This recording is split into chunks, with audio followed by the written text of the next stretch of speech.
All right, so I'm here with the beginning of our project that we're going to start. So specifically, it does not matter what pattern you use, but what we are going to do together is make a vest. Okay, since I like to make outerwear, I'm going to show you how I make my outerwear.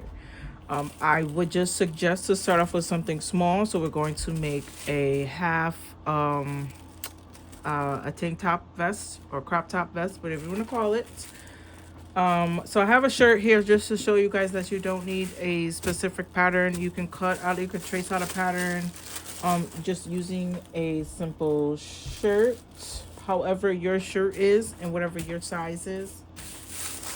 So the way you would do trace out a shirt is just get you some fabric paper. I can't find any that's blank right now, but if you like search for something like how to trace a pattern, you can use a piece of plastic and put it over and trace it exactly how it is. And you want to do it in parts. So you, if this is going to be a jacket, you're going to split this in half. You're not going to trace cut out the whole thing. So you will cut it in two parts, one panel and the other panel. And the back panel would be just one piece that you would put together, and then your two sleeves would be separate. So if I was to trace this here, I would trace my sleeves this way, whichever way it's sewn on, to connect it that way. So it does depend on, you know, how, the shape of your shirt or whatever you're using.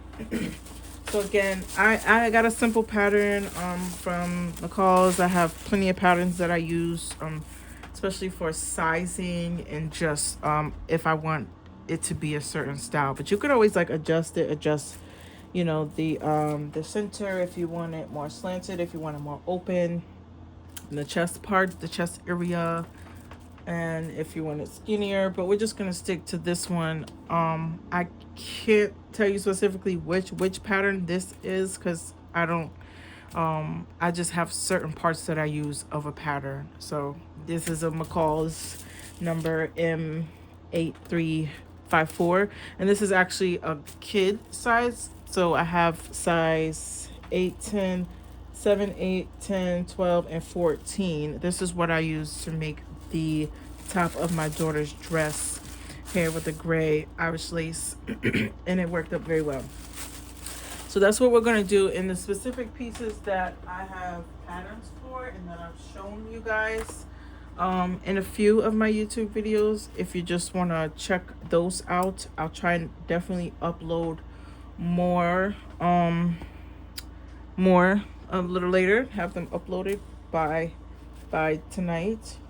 And this is the way we're going to place our pieces. So we have a puff piece here. I believe I have a tutorial on this flower here, and I also have a tutorial on this flower motif here.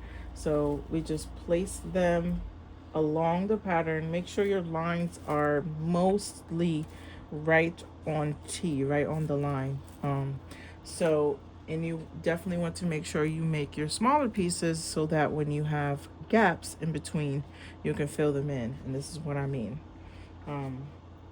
So I haven't made my specific color pieces for this one, but if you want to follow my color palette, I will show you guys the specific colors that I'm gonna have later on. So this is just certain pieces that I have for different projects and orders.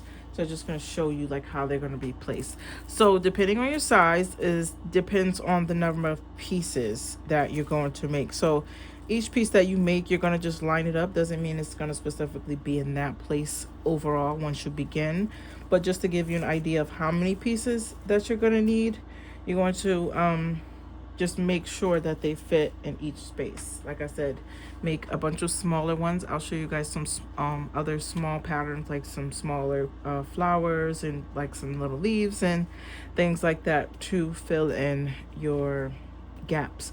So you could make all different sizes. You can use whatever size gauze that you're comfortable with, whatever needle that you're comfortable with. But I doubled my yarn, and this is Red Heart, and I doubled both. I used 2 yarns at the same time, and I used a 5mm hook. Again, for some of the pieces, I used a 4mm hook. The tighter, the better. But it doesn't have to be too tight to where, you know, your fingers are hurting for when you're crocheting. But again, we'll get started with those, and then we'll come back so I can show you the exact way to, you know, go about lacing it up. So if I missed anything, just ask me the questions in the comments, and I will be back with another one very, very soon.